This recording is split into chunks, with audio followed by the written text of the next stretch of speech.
O Senhor, pastor Delcides.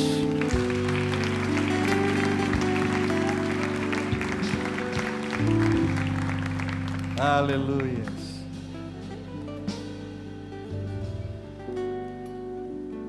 Meus irmãos, a paz do Senhor. Amém. Que bom poder estar aqui mais um ano. O Senhor tem nos permitido estar juntos. Eu já quero desejar tanto a você quanto a sua linda família um 2024 debaixo da bênção do Senhor, que o nosso Deus possa continuar cuidando de você e da sua casa, que você viva grandes coisas da parte do céu em nome de Jesus. Ao nosso pastor Elisandro, nossa pastora Luciana, esse casal que amamos, tá? Dizer que amou vocês já não é novidade. Eu estava tentando contar, eu acho que já estamos entrando em quase 18 anos aqui, né? Começando de lá para cá, tá? Então, meu carinho, já temos uma aliança, graças a Deus, né? 18 anos. Eu já não marco nada para esse dia, nada. E eu já falei o que eu falei e repito o que eu falei ano passado. Se dia 1º, se Jesus não voltar para mim ou para a sua igreja, no ano de 2025, 1º de janeiro de 2025, se tiver outro pregador, eu chego ali e fico olhando de cara feia pro cara. E se ele perguntar o que está vendo, eu falo, sai daí, tu não tem direito. Mas o meu carinho, o meu respeito por isso. Claro que eu não vou fazer isso. Não, vou sim. Estou na minha igreja, vou fazer.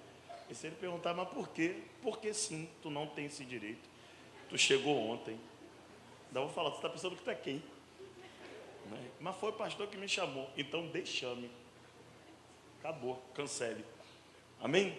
Pega a sua Bíblia, Evangelho de Jesus Cristo, segundo escreveu João. Celebrarei a Ti, ó Deus, o meu viver. Cantarei as Suas obras, pois por Tuas mãos foram criados terra, céu e mar e tu. João 3. Que Criador,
celebrarei a Ti, ó Deus, com meu viver. Cantarei e contarei as Tuas obras, pois por Tuas mãos foram criados terra, céu e mar e todo ser. Levante as suas mãos, faça isso.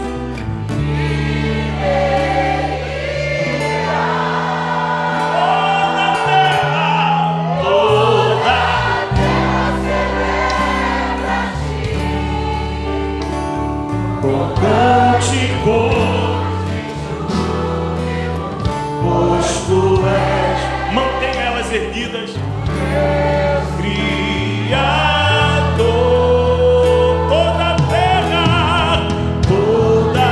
terra celebra-te com cânticos de júbilo, pois Tu és o Deus Criador.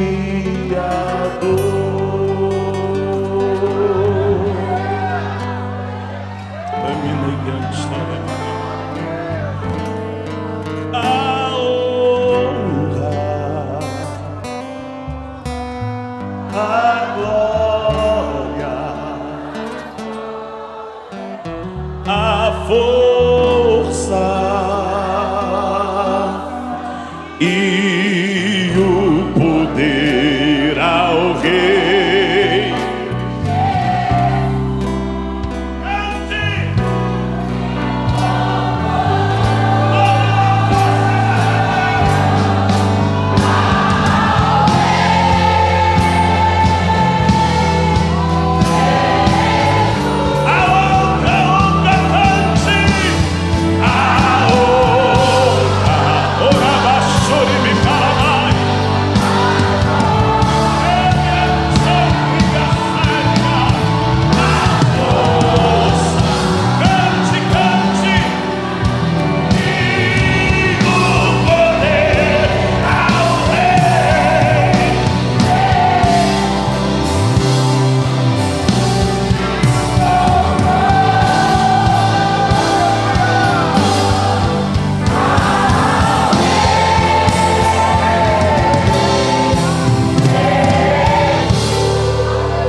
Eu vim para adorar-te,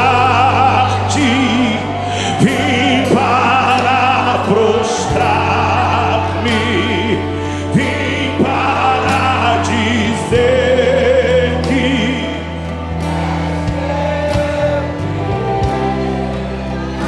és totalmente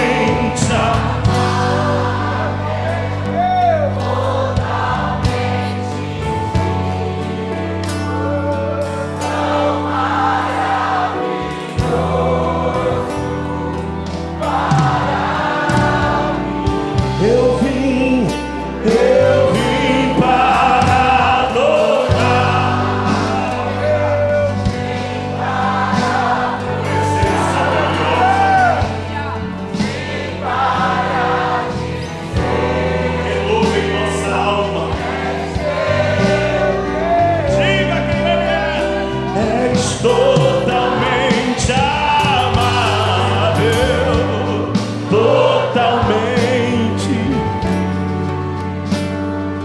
tão maravilhoso.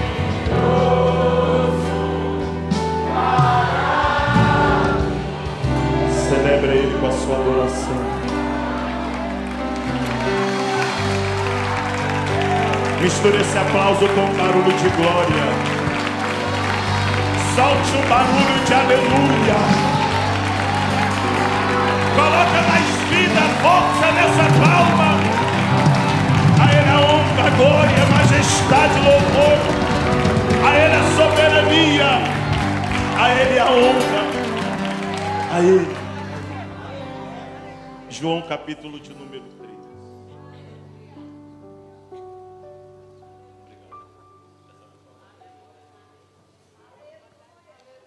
Dessa vez pode guardar de verdade. Foi só para testar. João capítulo de número 3. Gente, como é bom pregar na nossa igreja, né? João capítulo de número 3, verso de número 14 e 15. Quem achou, diga amém.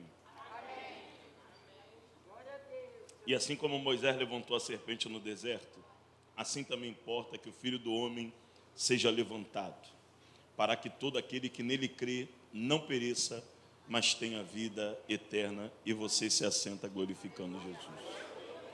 Você pode desocupar as suas mãos e aplaudir ao Senhor pela sua palavra.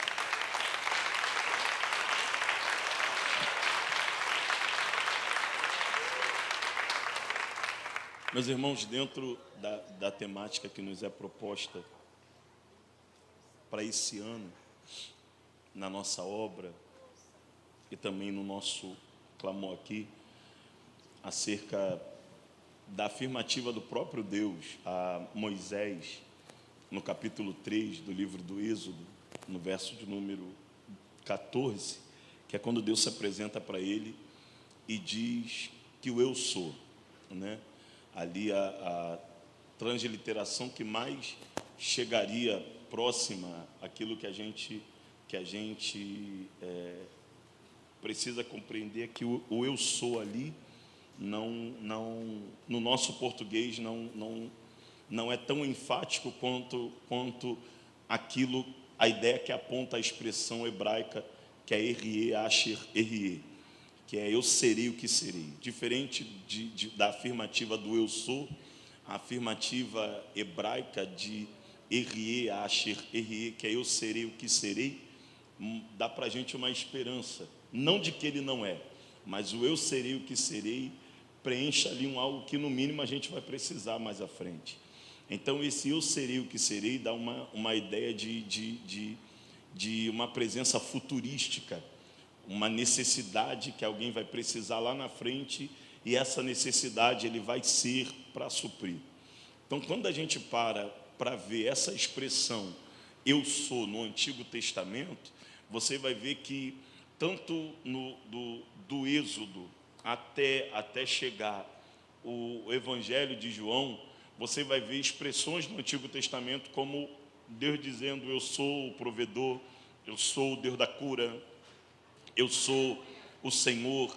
E tu vai ver também que o próprio salmista, alguns deles vão dizer o Senhor é meu pastor, o Senhor é o Deus que cuida. O próprio profeta Isaías vai fazer a questão de apresentar o eu sou de forma direta, como o próprio Deus dizendo eu sou o teu remidor, eu sou o Deus que cura, eu sou o que te resgata, eu sou o que te levanta.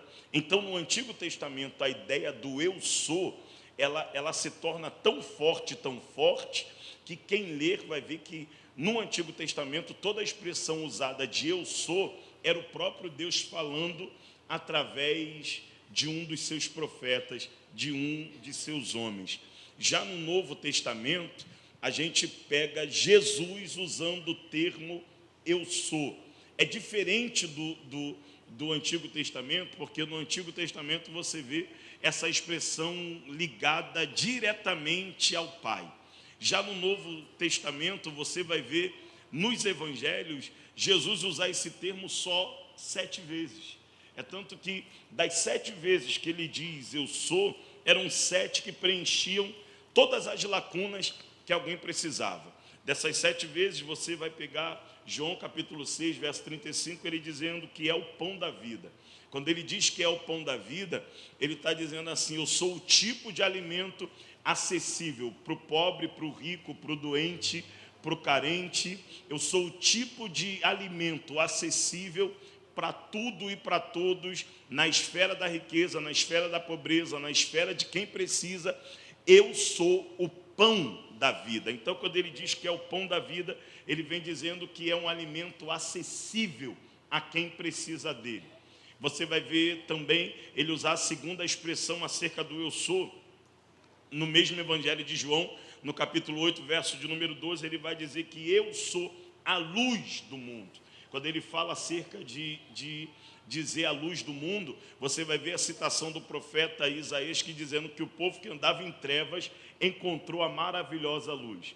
Então essa maravilhosa luz remonta ao próprio Jesus e ele confirma essa citação de Isaías dizendo: eu sou a luz do mundo. Quando ele fala de luz, ele não está falando só daquilo que clareia, mas ele está falando também daquilo que traz as coisas às claras, daquilo que faz com que alguém caminhe sem tropeçar, daquilo que faz com que alguém caminhe com certeza. A terceira citação dele já é uma tríplice função dele mesmo, que ele vai tratar também no Evangelho de João, já no capítulo 14, verso de número 6, onde ele vem dizendo: eu sou o caminho, eu sou a verdade e eu sou a vida. Quando ele trata acerca de o caminho, é só para a gente entender que a expressão que temos no dia de hoje, que todos os caminhos levam a Deus, começou lá. Alguém dizia que o caminho da autonegação levava-se a Deus. O caminho da autocrucificação levava a Deus. Aí vem Jesus dizendo: não é o caminho que você cria, é o caminho que eu sou. Então ele vem dizendo: eu sou o acesso ao Pai. Eu sou o caminho, a verdade e a vida. E só para a gente entender, ele é o único caminho. Por que ele é o único caminho? Lembra do livro do Êxodo? Para alguém entrar no tabernáculo, só tinha uma porta. Da porta só tinha um acesso. Então, para vocês passar pelo átrio, para chegar no santo dos santos, não eram duas portas, era uma porta só. Então ele vem dizendo: eu sou o caminho, para chegar até o Pai tu passa por mim, para se firmar no Pai você se firma em mim, para você chegar no Pai você tem que ir até a mim. Aí ele vem dizendo: eu sou o caminho, eu sou a verdade. Esse termo a verdade, quando ele diz, ele se coloca acima de toda a teoria da época, de tudo aquilo que eles diziam que era verdade. É tanto que você vai ver a oração do próprio Jesus pelos discípulos. Ele vem dizendo: eu apresentei-lhes a verdade. Você vai ver Jesus conversando também com os discípulos. Ele vem dizendo: conhecereis a verdade, e a verdade vos libertará. Quando ele vem dizendo conhecereis a verdade, eles estão dizendo assim: vocês conhecem a mim e eu liberto vocês. Então, à medida que ele se coloca como o caminho, como a verdade, ele apresenta mais uma das suas tríplices funções, que ele vem dizendo: eu sou a vida. Então, quando ele diz sobre o caminho, a verdade e a vida, ele diz que você só consegue vitalidade de Deus em você se você receber o Pai. Então, essa unidade que ele coloca com o Pai é tão importante que, quando ele diz eu sou, ele expressa a natureza dele que está ligada à natureza do Pai. A quarta vez que ele diz eu sou, para entrarmos aqui no texto que lemos, a quarta vez que ele diz eu sou, está também ligada a João no capítulo 15, verso de número 1, onde ele diz eu sou a videira verdadeira. Aí ele diz: e o meu Pai é o lavrador. Quando ele se coloca como a videira ali, ele nos dá o privilégio que deu aos discípulos. Ele diz: eu sou a videira e vós as varas. Quem está em mim, esse dá fruto. E quem não dá fruto, o Pai limpa. Esse limpar ali não está ligado à vertente de jogar fora, não. O limpar ali está ligado a uma vertente grega chamada kataire. Kataire quer dizer de uma poda que é feita para que aquele galho, aquele ramo frutifique mais ainda. Então, quando ele diz sobre o kataire, é uma dor que o ramo sente, que o galho sente, mas não é uma dor provocada pelo agricultor para matar. Não é uma dor provocada para entristecer. É o mestre falando assim: ele está te limpando, ele está te podando, ele está cuidando de você para que você seja limpo para dar mais fruto. Só lembrando que no processo da videira existia o que a gente chama de processo de enxertia. O que era o processo de enxertia? Pegava um ramo ruim, abria um talo na videira, e a videira começava a eliminar seiva para tentar fechar aquela ferida que foi feita nela. pegava-se o ramo ruim, enxertava nela, ela ia liberando tanta seiva que alguém envolvia, deixava passar alguns dias ali. E o que era perceptível é que a ruindade do ramo não passava para a videira, mas a bondade da videira passava para aquele ramo. Então, quando ele diz para os discípulos, eu sou a videira, e vós as varas, vós os ramos, ele está dizendo, o Pai pegou você, enxertou em mim, mas a tua ruindade não passou para mim, mas a minha bondade passou para você. Então, quando ele diz que a bondade dele passou para a gente, isso demonstra que a nossa natureza pecaminosa não contaminou ele, mas a natureza dele de santidade, ela pegou e contaminou a gente. Então, nesse processo da gente pegar a nossa ruindade, está enxertado nele, você vai ver que o próprio Jesus falou assim, ó, se o Filho vos libertar, verdadeiramente sereis livres. É o processo de enxertia. Você está nele, ele está em você, e por isso que ele diz, eu sou a videira verdadeira. A quinta expressão que preenche o quesito dele dizer eu sou, também está em João, só que no capítulo de número 10, do verso 7 a 9, ele vai dizer, eu sou a porta. A porta ali, se você lembra que quando Neemias ele vai para Suzã, são 1.500 quilômetros, e a Bíblia vai dizer que ele vai conhecer a área que vai ser construída, ele vai estudar o perímetro de Jerusalém, e a Bíblia vai dizer que uma das primeiras coisas que ele faz é levantar os muros e as portas. Então cada porta tinha um significado, porém uma das portas que ele vai levantar é o que chama-se de porta das ovelhas. A porta das ovelhas é onde os pastores passavam com as suas ovelhas. Aí você vai ver o próprio Jesus dizer, eu sou a porta. E também é no próprio capítulo 10 que ele vem dizendo assim, eu sou o bom pastor. Lembrando que quando ele diz que é o bom pastor, ele primeiro diz, eu sou a porta, o acesso que as ovelhas passam. E segundo, eu sou o bom pastor que atrai essas ovelhas. Então o termo atrair como bom pastor, ele diz, eu sou o bom pastor e o bom pastor dá vida pelas suas ovelhas. Só que o detalhe do pastor dar vida pelas suas ovelhas estava ligado não na hora que as ovelhas estavam pastando, não, era na hora da noite. O que o pastor da época fazia, ou um deles, deitava-se na porta do aprisco. Ao deitar na porta do aprisco, ele colocava a sua vida em evidência, para que vindo um ladrão ou vindo uma fera, para chegar nas ovelhas tinha que passar por ele. Para chegar nas ovelhas tinha que passar por ele, para passar por ele teria que matá-lo. Então quando ele vem dizendo, eu sou o bom pastor e o bom pastor dá vida pelas suas ovelhas, ele está dizendo assim, ó, se é para alguém morrer, deixa que eu morro. Se é para alguém se entregar, deixa que eu me entrego. É tanto que essa citação dele morrer, dele se entregar, ela é reforçada na sua sétima expressão do eu sou, que está também em João, já no capítulo 11, verso de número 25, que ele vem dizendo, eu sou a ressurreição e a vida.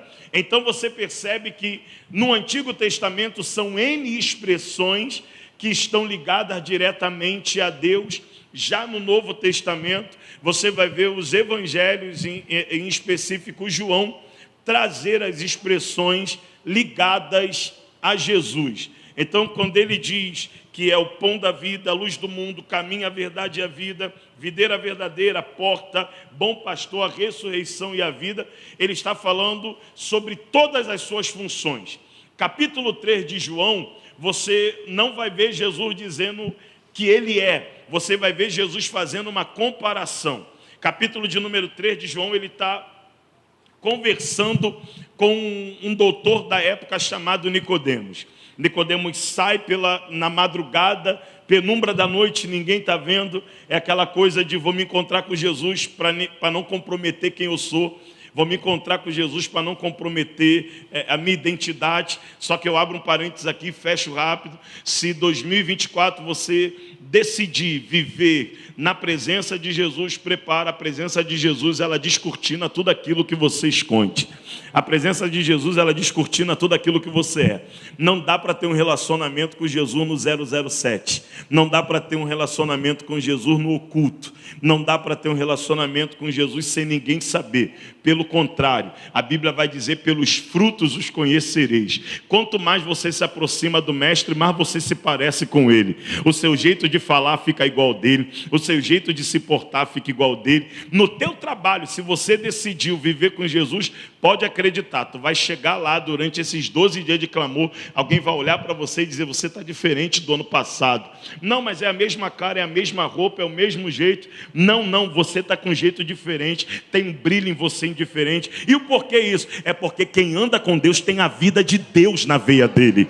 Quem anda com Deus, ele tem a vida de Deus injetada nele. Então Nicodemos sai para ter um contato com Jesus, e esse contato é mais ou menos: eu vou saber quem ele é. E Nicodemos já chega com um discurso dizendo: mestre, tudo aquilo que vem da parte de Deus é refletido em você, no Senhor, porque ninguém faz e ninguém fala, ninguém prega do jeito que o Senhor prega se Deus não for com ele. Não tem como. Jesus está conversando com ele, vai dizer assim: Nicodemos, Deus eu te falar uma coisa: se alguém não nascer de novo, não pode ver o reino de Deus. Vai mexer com a cabeça desse príncipe dos judeus, que é Nicodemos, e Nicodemos vai dizer: mas como é que volta para o ventre da mãe? Que tipo de nascimento é esse? Não dá para voltar para o ventre materno pela segunda vez. E Jesus vai olhar para ele e dizer: Nicodemos, deixa eu te falar, se você não nascer da água e do Espírito, você não pode entrar no reino de Deus. Vai mexer com a mente dele, porque Jesus vai completar dizendo: deixa eu te falar que o que é nascido da carne é carne, mas o que é nascido do Espírito, e eu gosto dessa expressão aqui, porque a primeira palavra Espírito está com E maiúsculo, e a segunda está com E minúsculo. Então Jesus está dizendo: aquele que é nascido do Espírito, quem gera esse nascimento dele é o regenerador de vida, que é o Espírito Santo. Quem gera esse nascimento é aquele que muda a história, que é o Espírito Santo. Então ele está dizendo: quem nasce do Espírito Santo tem o seu espírito, a sua vida, a sua alma, a sua essência mudada, porque só é mudado quem conhece o Espírito Santo, só é mudado quem vive, quem convive com o Espírito Santo. Então, quando Jesus ele traz para Nicodemos esse choque de realidade, Jesus vai dizer: ainda tem um detalhe, Nicodemos. Qual é? O vento ele sopra onde quer, e você só ouve o barulho que ele faz, mas você não sabe a direção que ele veio. Assim também é aquele que é nascido do Espírito. Você ouve, não sabe para onde ele vem, não sabe para onde ele vai, porque é Deus quem guia a vida dele. Então, essa narrativa que Jesus dá para Nicodemos acerca do nascimento, do novo nascimento, do nascer do Espírito, conflita tudo aquilo que Nicodemos aprendeu. Aí Jesus vem com uma expressão que usamos muito na nossa Santa Ceia, pelo menos aqui no estado o fazemos, que Jesus vem fazendo a seguinte comparação: assim como Moisés levantou a serpente no deserto. Para a gente entender essa expressão que Jesus usa, a gente precisa voltar lá no livro do Êxodo, aquilo que os seminaristas aí sabem, chamamos no hebraico de Shemote.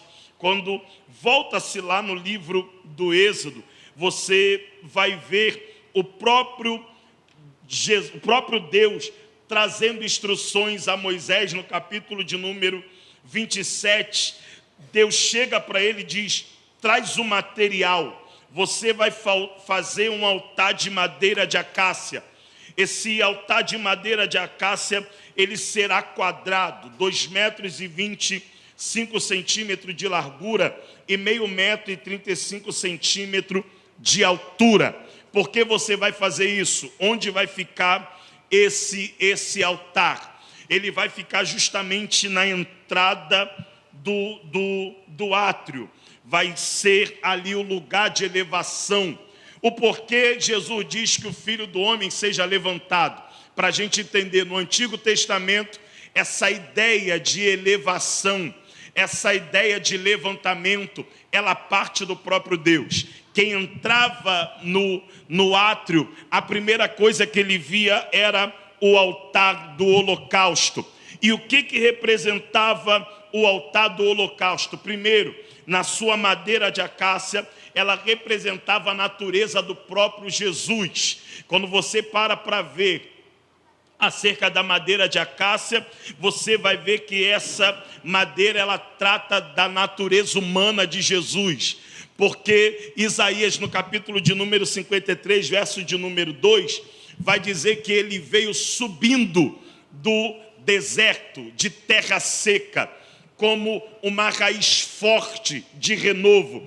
Então essa natureza que é a madeira de acácia representa, ela traz a humanidade de Jesus. Então o próprio Deus manda Moisés levantar um altar. Esse altar tinha que ser de madeira de acácia, só que quem trabalhava com madeira de acácia antigamente sabia o trabalho que dava pelos bolos que tinha nela, pelos nós que tinha nela. Então a natureza de acácia, a madeira de acácia, quem olhava dizia, não tem graça. Aí o próprio Deus chega e diz, faz uma coisa, reveste essa madeira com ouro, porque se a madeira em si não traz graça nenhuma e não traz, tem dificuldade nela, cobre com ouro, porque o ouro, pela tipologia bíblica, ele representa a divindade, ele representa a natureza de Deus, ele representa a humanidade, não, a divindade de Deus, a deidade de Deus. Então, se tem uma natureza que é ruim aparecendo,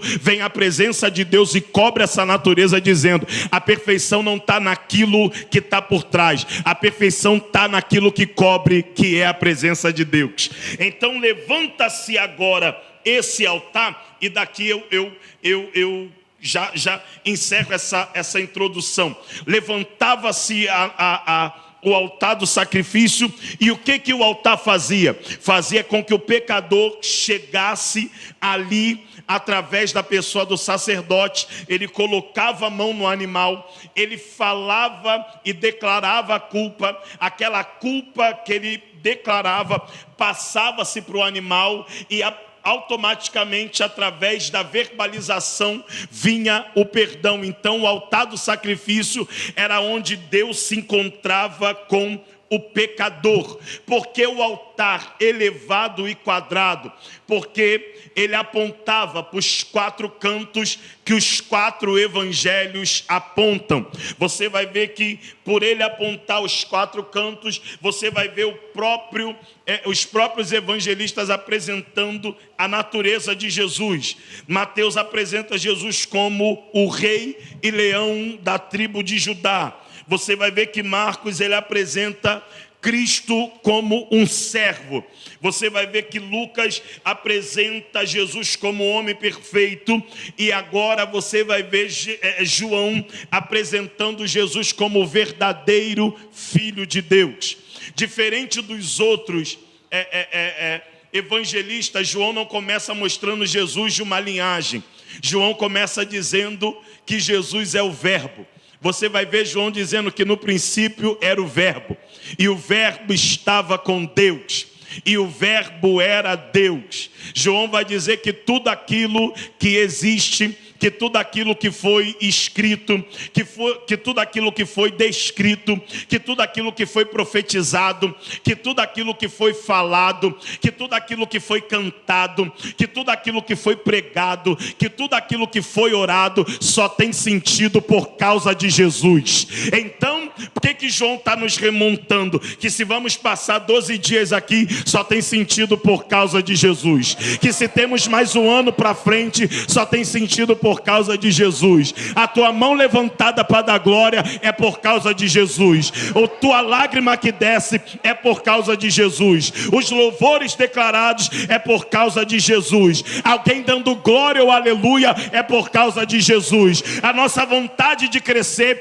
é por causa de Jesus. Não existe outra motivação para a igreja. A honra é dele, a glória é dele, o louvor é dele, a majestade é dele, a soberania é dele. Ele é o lugar de encontro. É através dele que nos encontramos com o Pai. É através dele que temos o céu manifesto em nós. É através dele que temos o acesso à presença. Eu tenho uma notícia para alguém aqui. Já que ele é a porta e tu entrou para ser salvo, prepara, 2024 a tua família vai entrar também por essa porta. Eu tenho uma notícia para alguém aqui, e a notícia é: já que esse bom pastor deu a vida por você, esse mesmo bom pastor para nessa noite esse culto para dizer: eu não só salvei você, mas o meu plano de salvação vai alcançar a tua casa, a tua família, vai alcançar a tua vizinhança.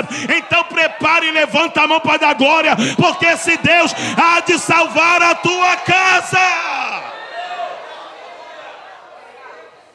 Então, quando vem dizendo acerca que o Filho do Homem seja levantado, essa questão de levantar é de ter um encontro.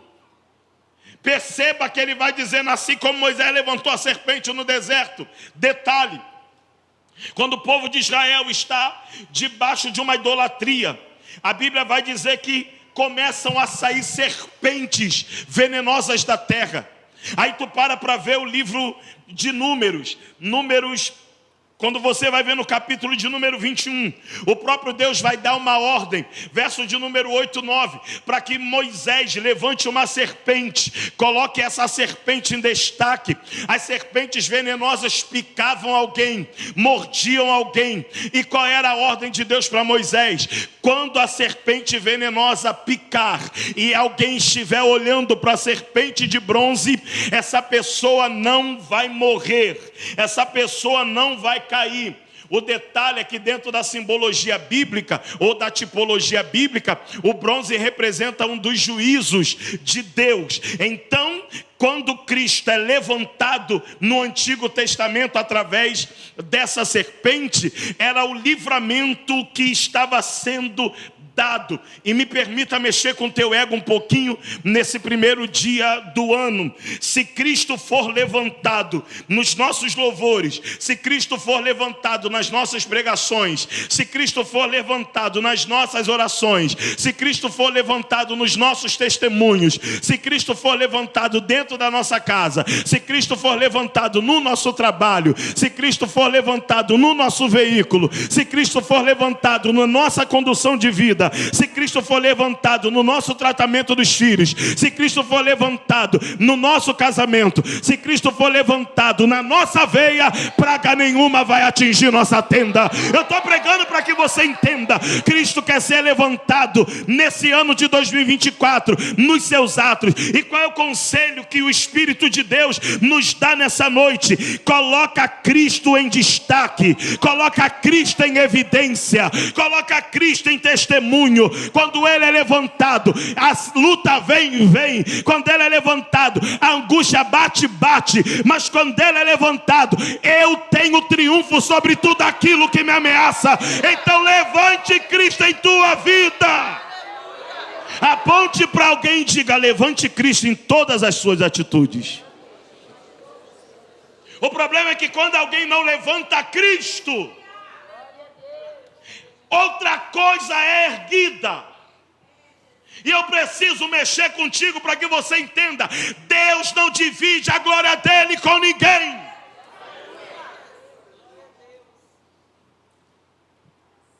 E se tu vai fazer bico, eu não sei. Ainda bem que eu tirei o óculos para não ver teu bico. Tudo aquilo que está entre você e o seu Deus, aquilo é o teu Deus. O teu trabalho está entre você e o seu Deus, o teu trabalho está sendo o seu Deus. O teu relacionamento está entre você e o seu Deus, o teu relacionamento é o seu Deus.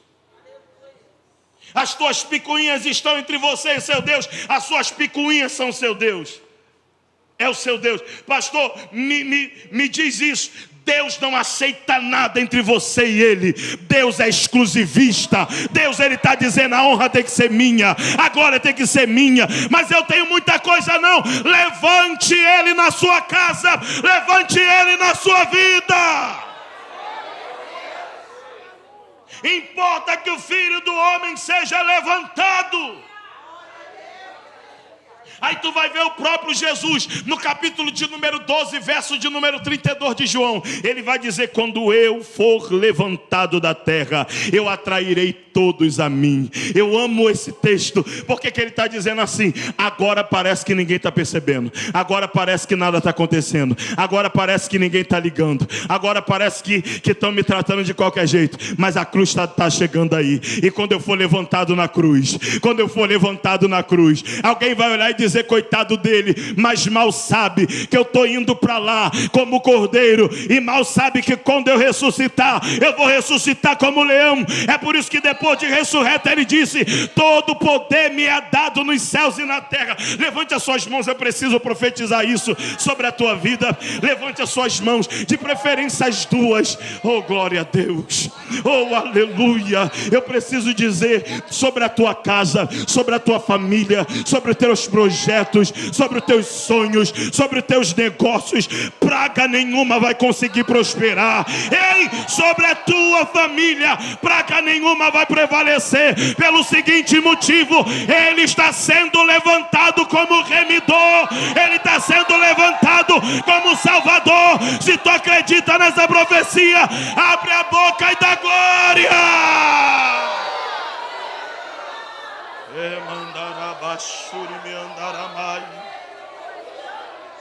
Glória a Deus.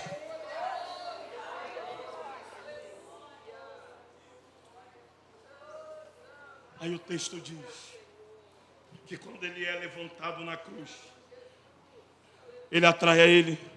Só um detalhe, no Antigo Testamento, a serpente mordia e alguém sentia dor. E para não sentir dor, tinha que olhar para a serpente de bronze. Aleluia.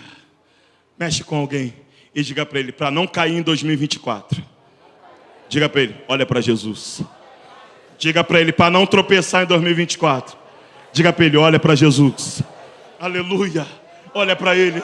Quando você olha para ele, você não sente dores. Quando você olha para ele, você tem um antídoto. É por isso que o autor aos Hebreus, no capítulo 12, verso de número 2, pega isso aqui para a tua vida. Ele vai dizer, tendo os olhos fitos em Jesus, autor e consumador da nossa fé. Ele, pela alegria que lhe fora proposta, suportou a cruz, desprezando a vergonha, a zombaria, e assentou-se à direita do trono de Deus. Aí tu vai ver o próprio profeta Isaías, no capítulo 45, verso de número 22, o próprio Deus vai chegar e dizer, Israel, olha para mim, sereis salvos. Qual é o segredo? A luta está vindo, mas eu estou olhando para ele. O gigante está vindo, mas eu estou olhando para ele. Vai ter crise, mas eu estou olhando para ele. Ele é maior do que a ansiedade, ele é maior que a depressão, ele é maior do que o diagnóstico, ele é maior do que a tristeza, ele é maior do que o governo, ele é maior do que o sistema, ele é maior do que Faraó, ele é maior do que Herodes, ele é maior do que o Brasil, ele é maior do que o sistema, ele é maior. Aleluia. E assim como Moisés levantou a serpente no deserto, importa que o Filho do Homem seja levantado. Aleluia. Importa que o Filho do Homem seja levantado. Só o detalhe, a serpente no Antigo Testamento, ela matou alguns. A serpente venenosa, ela mordia e matava. Ela mordia e matava. Só que chegou uma hora que a mortandade foi interrompida. Quando Moisés levanta a serpente de bronze e coloca ela em destaque. O texto não diz que a serpente não parou de morder. O texto diz que a partir daquele momento que a serpente de bronze foi erguida, acabou o efeito da morte. É por isso que a nossa vida ela tem um efeito antes da cruz e depois da cruz. Antes da cruz qualquer coisa matava a gente. Antes da cruz qualquer coisa derrubava a gente. Antes da cruz qualquer vício acabava com a gente. E tu já percebeu um detalhe? Quando você não servia a Cristo, tudo aquilo que te derrubava era menor do que você. Já percebeu? Um cigarro derruba um homem de 1 metro e alguma coisa. Um vício de um pacote de cocaína é capaz de derrubar um homem. Tudo aquilo que derruba o homem é menor do que ele. Tudo aquilo que derruba o homem é menor do que ele. Um objeto que você pode ligar derruba alguém. Então tudo aquilo que derruba o homem é menor do que ele. A vontade dele é menor do que ele, mas derruba ele. O desejo dele é menor do que ele, mas derruba ele. É por isso que quando Cristo é colocado em destaque, aquilo que é pequeno e me derruba não tem efeito. Aquilo que é pequeno e me derruba não causa dano. Porque nós estamos olhando para Ele. Oh, meu irmão, eu estou pregando para uma igreja que nesse ano o Espírito Santo está dizendo: tu vai marchar olhando para mim, tu vai adorar olhando para mim, tu vai guerrear olhando para mim, tu vai adorar olhando para mim. Eu vim debaixo da autoridade do nome de Jesus dizer para você: quer cura, olha para Ele. Quer libertação, olha para Ele. Toda vez que mudamos o foco, o nosso propósito é abalado. Tu já percebeu?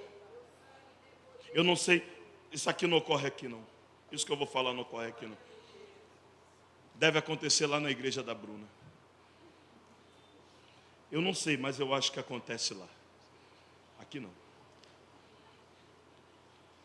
2024, ano novo, vida nova. Não, esse ano prometi para mim mesmo. Quando não chega com aquela lista para Deus: Senhor, esse ano eu vou. Passou 2022, 2023 e não foi.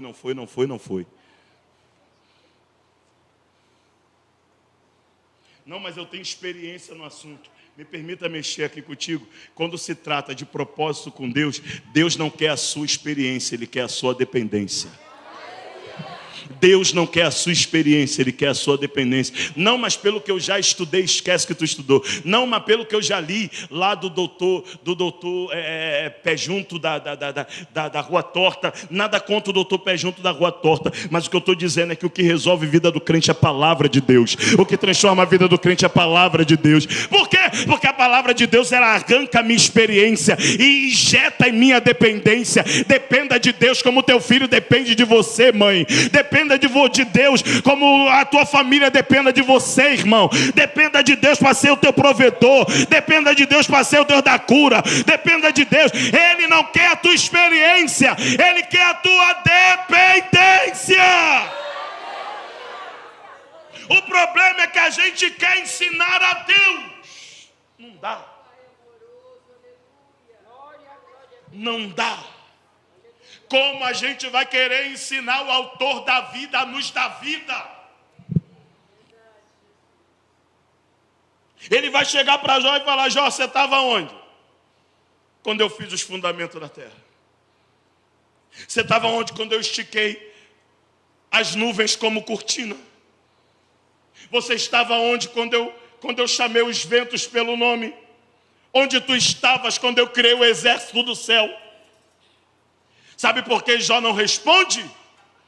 Porque Jó percebe que na experiência dele existe um pouco de incompetência para descobrir o que o céu diz. Então aqui, todos nós temos um lado doutor em alguma coisa, né? Tu já percebeu? Alguém está com dor de cabeça, toma isso, a pessoa é alérgica, morre. Sangue de Jesus. Está com dor nisso, fulano também teve, tomou isso, deu jeito nele, vá. Todos nós somos doutor em alguma coisa. Todos nós achamos que temos uma experiência. Aí vem o Espírito Santo e diz: não, eu não quero que você transmita para mim a tua experiência. Dependa. E aqui, mexe com o teu irmão e diga para ele: depender dói. Depender é difícil, porque depender quebra teu ego. Depender acaba com a tua marra. Depender. E tu fica assim: será que Deus vai fazer? Não, e aí? E bate a ansiedade, e bate isso, e bate aquilo. Aí vem o próprio Jesus dizendo: assim como Moisés levantou a serpente no deserto, assim importa que o Filho do Homem também seja levantado. para que todo aquele que nele crê não pereça. E o não perecer ali é não pare, não se autodestrua, não venha sucumbir-se, não pereça, mas tenha vida eterna. Pastor, nesse primeiro dia, o Eu Sou se apresenta para a gente dizendo: deixa eu ser levantado na sua casa, deixa eu ser levantado no seu casamento, deixa eu ser levantado nos teus sonhos, deixa eu ser levantado nas suas alianças, deixa Deus ser levantado. Quando Ele é levantado, aquilo que está em mim de ego cai. E pastor, por que Deus não me abençoou com determinadas coisas? Não é porque Ele não te ama. É porque tem coisa que se Deus te der hoje, primeiro dia de janeiro, já estou assim. Tem coisa que se Deus te der hoje, dia 1º de janeiro, Ele te perde hoje mesmo. E Deus não mora no teu amanhã. Deus é tão sábio que mora no teu daqui a pouco. Então, para tu receber algo que vai esquecer dele, para ele, é melhor você estar no deserto dependendo do maná, do que estar no palácio esquecendo da sua origem. E nem adianta dizer está repreendido, porque não está. Está repreendido. Não está. E nem adianta, poder, não há. Deus não vai te dar nada que te perca. Deus não vai te dar nada que te desvie. Já falei aqui há alguns anos atrás e repito, só para te relembrar. Tem gente que se de rasteirinha está marrenta, de salto alto vai pensar que está desfilando em Arnaldo Eugênio. Se de rasteirinha tu está marrenta, se de rasteirinha já está chata, imagina se der um escarpão para essa coisinha. Se a pé já passa pela rua de trás, de bicicleta está pensando que está de Kawasaki.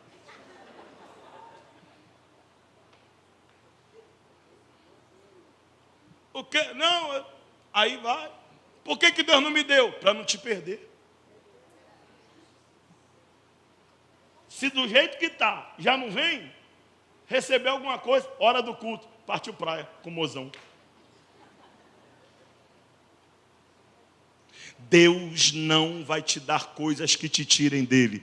Deus vai te dar coisas que fazem você se apegar a ele.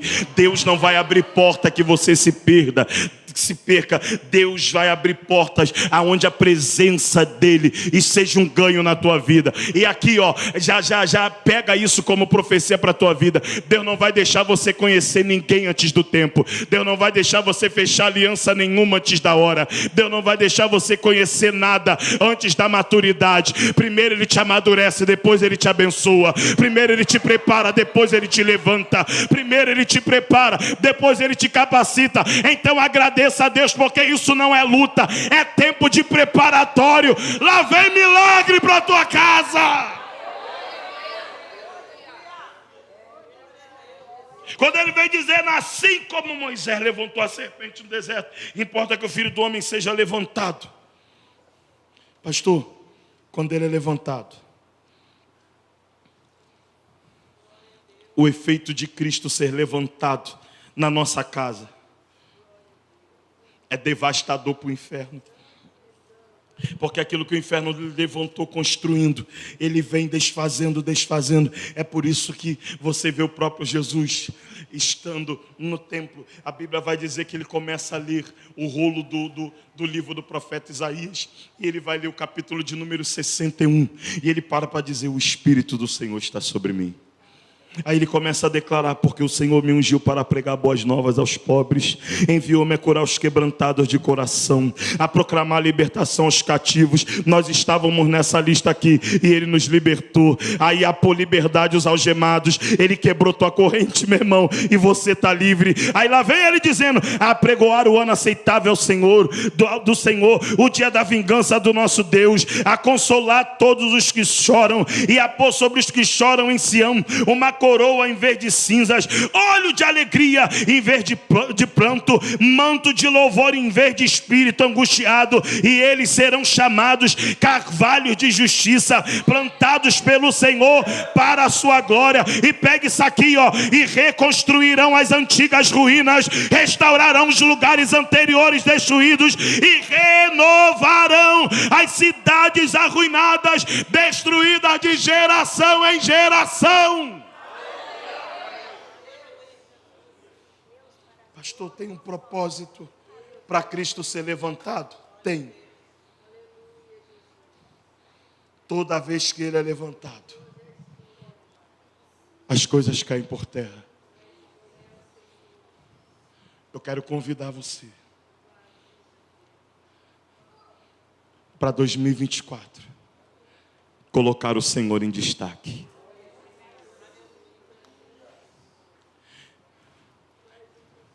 É tudo sobre Ele. É tudo para Ele. Ele é a maior motivação. Ele é a única motivação.